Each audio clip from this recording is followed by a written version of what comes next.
না, ধর্মঘট তো অত্যন্ত মানুষ বাধ্য হয়েই ধর্মঘট করে।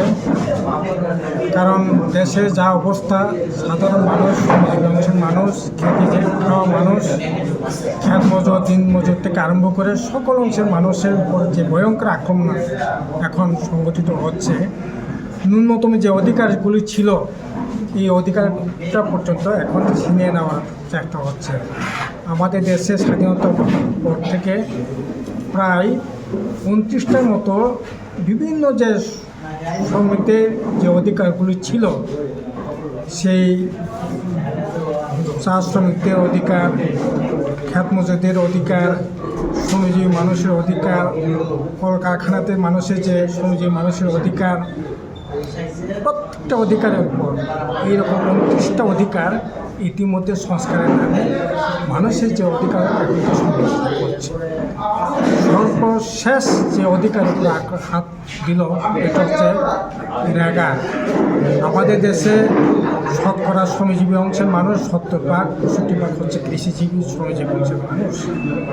যে অধিকার তার রেগার মাধ্যমে ন্যূনতম অধিকারগুলো ভোগ করতেন, এই অধিকারগুলো পর্যন্ত এখন কেড়ে নেওয়া হয়েছে। এখন বাজেটটা যা হবে চাহিদা ভিত্তিক বাজেট করে তাদের মজুরির ব্যবস্থা ছিল, পক্ষে কাজের যে অধিকার, চাইবার যে অধিকার, এটাও পক্ষে গ্যারান্টি ছিল, এটা আইন ছিল। এখন জি রামজির নামে যে অধিকার দেওয়া হয়েছে এটা হচ্ছে বাজেটের উপর নির্ভর করে তার কাজের অধিকার হবে। আমার বাজেটে যদি অর্থ থাকে, টাকা থাকে, তখন আপনি কাজ পাবেন। কাজ পাওয়ার অধিকার পর্যন্ত যেটা ছিল এটা পর্যন্ত ছিনিয়ে নেওয়া হয়েছে। এই করে সমস্ত শ্রমজীবী অংশে মানুষের যে অধিকার, এটা একটা একটা করে ছিনিয়ে নেওয়ার চেষ্টা হচ্ছে। তাই মানুষের শেষ যে অস্ত্র এটা হচ্ছে ধর্মঘট। এছাড়া মানুষ বাঁচবার কোনো রাস্তা নেই। শেষ অস্ত্রটুকু ব্যবহার করে মানুষ তার অধিকার বজায় রাখবার চেষ্টা করছে, যে অধিকারকে ছিনিয়ে নেওয়া যেটা চেষ্টা চলছে, এটাকে আটকাবার জন্য লড়াই চলছে। এই লড়াই দেশের সাধারণ মানুষের লড়াই, শ্রমজীবী অংশের মানুষ।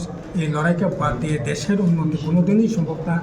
দেশের 70% মানুষের তার যে অধিকার, এটাকে বাদ দিয়ে দেশের অগ্রগতি কোনো দিনই সম্ভব না। তার জন্য এই ধর্মঘট অত্যন্ত জরুরি।